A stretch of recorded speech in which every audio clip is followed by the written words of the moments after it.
있습니다. 전능하사 천지를 만드신 하나님 아버지를 것과 영원히 사는 것을 믿사옵나이다.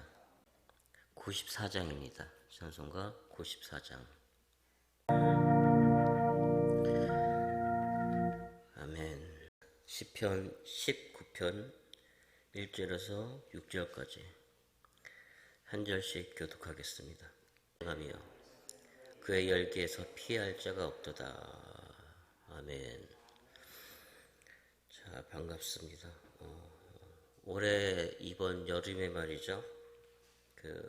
중고등부 청년부 같이 해서 수련회를 강원도 주무진에 갔다 왔습니다. 가서 이튿날에 새벽에 일어나서 이제 해돋이를 보러 가는데 저는 태어나가지고 한 번도 해 뜨는 해돋이를 직접 본 적이 한 번도 없습니다.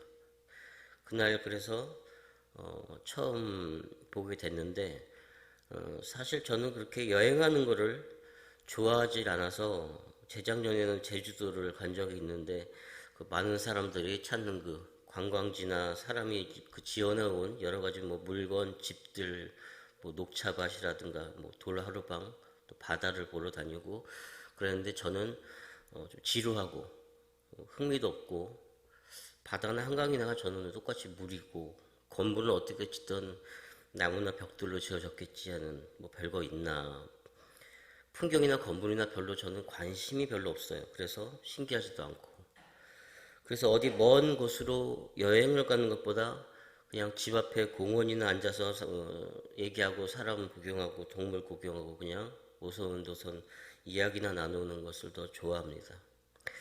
근데 사실 생각을 해보면 해와 달 모든 건물들 눈에 우리가 보이는 것 그 자체가 특별하다기보다는 그것을 만드신 분이 특별하고 위대한 거 아닙니까? 그 사물을 그렇게 보는 시각이 사람마다 이렇게 다를 수도 있는 것이죠. 근데 오늘 본문을 이제 어제 이렇게 묵상을 하면서 하나님이 지으신 이 모든 것에 너무 무심했구나 하는 생각이 좀 들었습니다. 앞으로는 조금이라도 더 이런 하나님이 만드신 자연에도 관심을 가져야겠다는 생각을 해봤습니다. 그 자연의 위대함을 보면서 그것을 만드신 하나님을 바라보는 것이 또 올바른 또 신앙인의 자세겠죠. 오늘 이 시편 19편은 크게 그 신학 용어로 일반 계시와 특별 계시 두 부분으로 나눌 수가 있는데 일반 계시는 이렇게 하나님을 믿는 사람이나 믿지 않는 사람이나 모든 사람에게 보여지는 하나님이 창조한 만물 자연의 이 모든 것으로 하나님의 지으심의 영광을 나타내는 하나님은 자연 만물과 그 현상 등을 통해서 자신을 나타내시는 것. 그러니까 하나님이 자신이 창조한 이 세계 속에 자신의 영광과 증거가 나타나도록 하는 것이 이제 일반 계시라고 합니다. 보편적 계시. 로마서에서 보면 창세로부터 그의 보이지 아니하는 것들 곧 그의 영원하신 능력과 신성이 그가 만드신 만물에 분명히 보여 알려졌나니 그러므로 그들이 핑계하지 못할지니라 하셨거든요. 이렇게 모든 자연 만물을 통해서 하나님의 존재와 영광이 드러난다는 것입니다. 그러니까 이렇게 일반 계시는 인류의 모든 사람들에게 우주 만물로 하나님의 그 현상을 보여주고 있다는 거예요. 근데 이런 그 자연적인 현상과 하늘을 봄으로써 그것으로 구원을 얻을 수는 없죠. 그래서 반면에 특별 계시는 예수님, 그러니까 인간에게 구원의 길을 열어주시는 구원의 길을 알려주는 자신을 죄인의 구주로 나타내시는 것을 특별 계시 혹은 특별 은총이라고 합니다.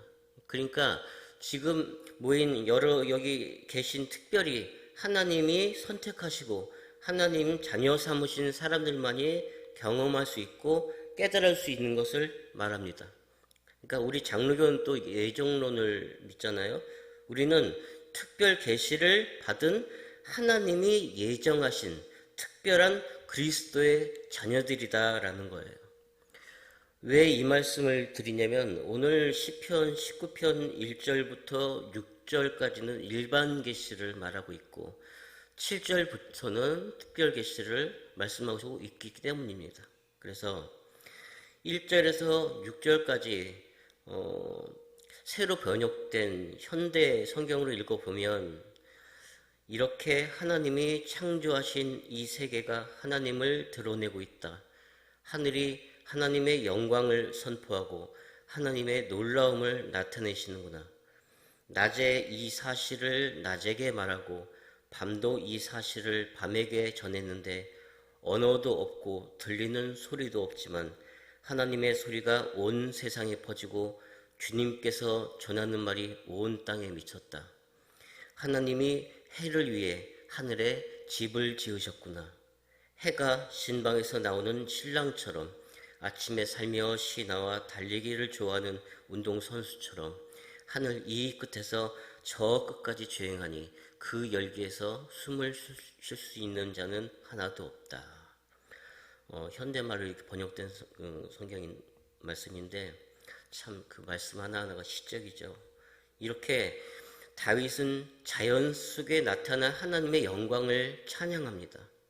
하나님께서 이렇게 세상을 지으셨고 우주 만물을 통해서 나타내셔도 이렇게 믿지 않는 세상 사람들은 깨닫지 못하고 끝까지 부정을 하고 있어요.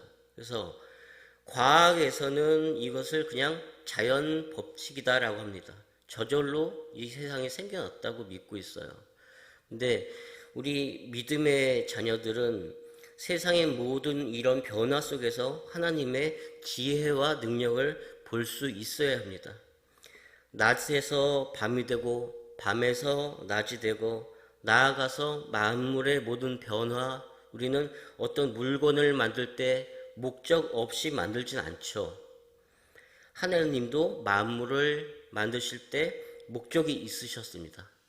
궁극적인 목적은 하나님 자신의 영광을 드러내시는 것입니다. 만물이 하나님을 통해 창조되고 하나님을 위해 존재한다는 거예요. 하나님이 또 이렇게 이 세상을 이렇게 아름답게 창조하셨는데 사람은 또 그것을 요즘에 보면은 점점 더 그것을 파괴하고 살아가고 있죠.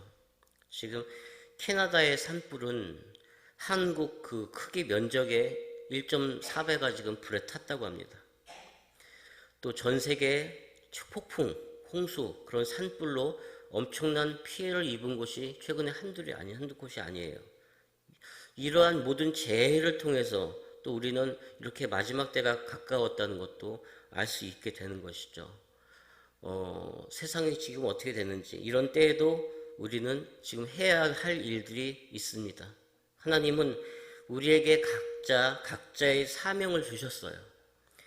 어떤 분에게는 중보기도하는 사명을 주셔서 기도를 끝내려고 하면 또 기도할 게 생각이 나서 또 하게 하시고, 그것도 하나님이 그분께 주신 중보기도의 귀한 사명자인 거예요. 하나님께서 나에게 어떤 사명을 주셨구나라는 것을 알고 그것을 행하고 나갈 때 그것도 하나님께 영광을 귀히 올려드리는 일이 될 것이라는 겁니다. 구원받는 그리스도 자녀들은 인간의 창조를 말할 때도 하나님의 영광을 위해서 창조가 되었다라고 말해요. 하나님의 속성, 이렇게 우리의 말과 행동을 삶으로 드러낸다면 그것도 하나님께 영광을 올려드리는 것이 될 거예요. 주님이 가르쳐주신 긍휼을 나타낼 수 있고 사랑을 다른 사람에게 보일 수 있어요. 이런 모든 것들을 통해서 하나님께 영광을 돌린다고 말할 수 있습니다. 하나님 일은 작고 큰 게 없어요. 신앙생활을 하다 보면 내가 잘 가고 있나 미심쩍을 때가 생깁니다. 내가 좀 더 해야 되는 거 아닌가? 신앙을 비교하고 저 사람은 성경도 저만큼 보고 기도도 더 많이 하고 잘하고 봉사도 많이 해. 나는 신앙생활 이렇게 해도 되나? 올바르게 하고 있는 게 맞나? 자꾸 남을 기준으로 비교하고 살다 보면 신앙을 생활을 하다가도 목마름이 올 수밖에 없습니다. 그러니까 사람을 보지 말고 하나님만 바라보시길 바랍니다. 우리가 살아가는 매일매일 인생 모든 현화 속에서 하나님의 손길이 있다는 것을 믿으시고 귀한 하나님의 말씀의 가치를 더 풍성히 알아가는 저와 여러분 되기를 소망합니다. 기도합니다. 오늘은 시편 19편을 통하여서 우주 만물을 창조하신 하나님 아버지를 떠올려보는 시간을 가져보는 새벽 예배였습니다. 하늘을 보면서 하나님을 떠올리게 하시고 모든 만물을 보면서 하나님의 위대하심을 생각하게 하시고 우리가 하루하루를 살아가면서 말씀을 더 가까이 하게 하시고 하나님 우리의 마음 가운데 임하여 주셔서 온전히 우리를 주장하여 주시고 말씀을 붙들고 항상 앞으로 나아가는 저희 되도록 도우시옵소서. 우리 생활에서 무엇보다 우선순위를 하나님께 두고 살기를 원합니다. 하나님 우리가 주님과 닮아 있기를 원합니다. 사람 말에 흔들리고 좌우지되는 삶을 살지 않도록 도우시며 항상 말씀을 통하여서 깨닫고 말씀을 통하여서 주님과 함께하며 주님과 함께 늘 동행하는 삶이 되도록 도우시옵소서. 예수님의 이름으로 기도드립니다. 아멘. 오늘 설교를 조금 짧게 끝냈는데요. 찬송가 하나를 더 하고 예배를 마치도록 하겠습니다. 오늘 본문 말씀에 잘 맞는 것 같아서 찬송가 79장 주 하나님 지으신 모든 세계 찬송가 79장을 한번 부르시고 주기도 예배 마치겠습니다. 79장입니다. 주 하나님